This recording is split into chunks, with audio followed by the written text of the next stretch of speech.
Assalamualaikum warahmatullahi wabarakatuh. Di sini kelompok 3 akan mempresentasikan tentang Kapas-Cohen atau uji validasi. Di sini saya sebagai Adinda Putri Kusuma Dewi NPM 134 dan ada dua teman saya lainnya yaitu Nada Istighfariana NPM 135 dan Dela Maya Puspita NPM 136.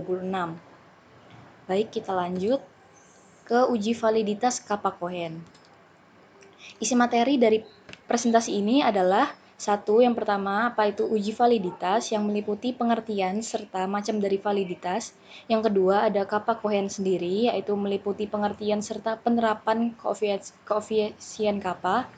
Yang ketiga, ada tabel R, yaitu meliputi pengertian serta penerapan koefisiensi tabel R. Yang pertama ada validitas dan tabel R. Uji validitas merupakan kinerja kuesioner dalam mengukur apa yang diukur.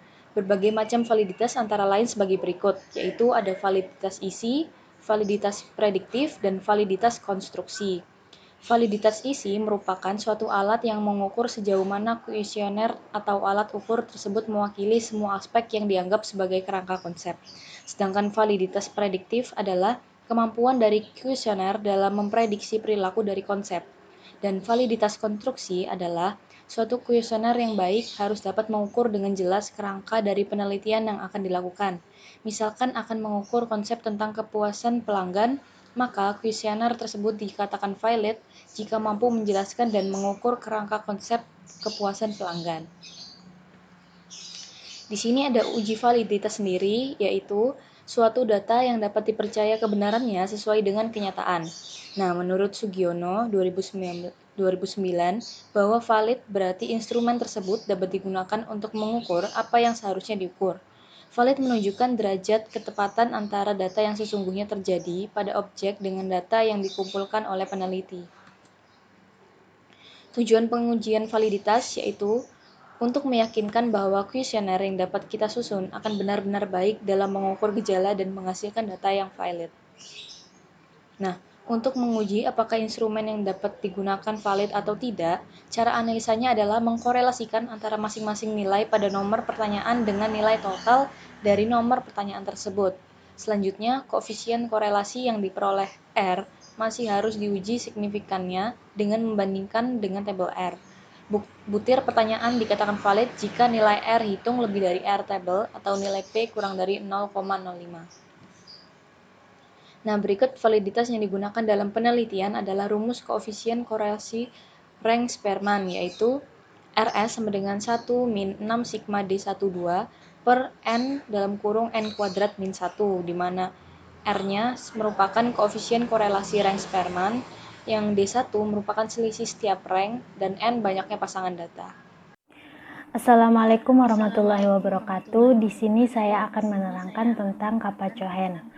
Pengertian dari Kappa-Cohen yaitu koefisien kappa sering digunakan untuk mengukur kesepakatan dari dua pengamat terhadap karakteristik yang menjadi item dalam penilaian software.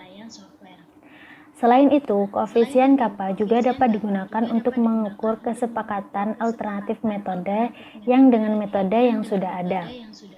Nah, secara umum, koefisien Kappa-Cohen dapat digunakan untuk mengukur kesepakatan alternatif metode baru dengan metode yang sudah ada dan mengukur tingkat kesepakatan dari dua penilai dalam mengklasifikasikan objek ke dalam grup atau kelompok.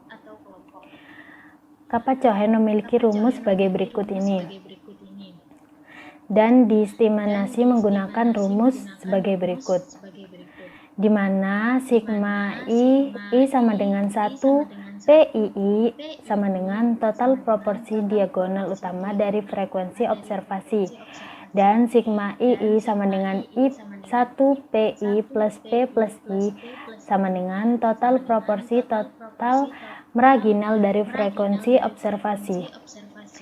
Dan nilai dari koefisien Cohen kappa dapat digunakan interpretasikan dengan nilai K dan keeratan kesepakatan, di mana dimulai dari kurang dari 0,20 merupakan rendah dan 0,81 sampai 1,00 sangat kuat.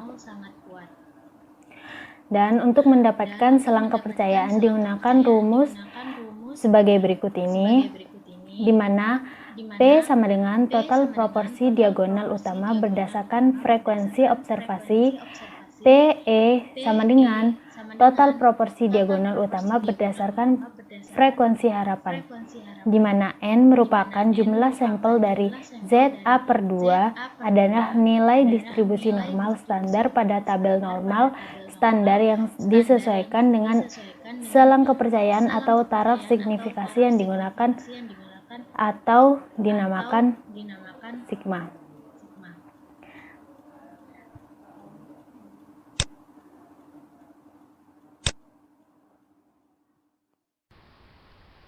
Berikut ini adalah contoh tabel pengerjaan kappa. Di bawahnya terdapat jawaban tabel observasi dan frekuensi harapan, tabel observasi dan frekuensi harapan, tabel proporsi observasi, tabel proporsi frekuensi harapan. Nilai koefisien Cohen's kappa sebesar 0,1967. Jadi selang kepercayaannya adalah min 0,156688 sampai 0,550088.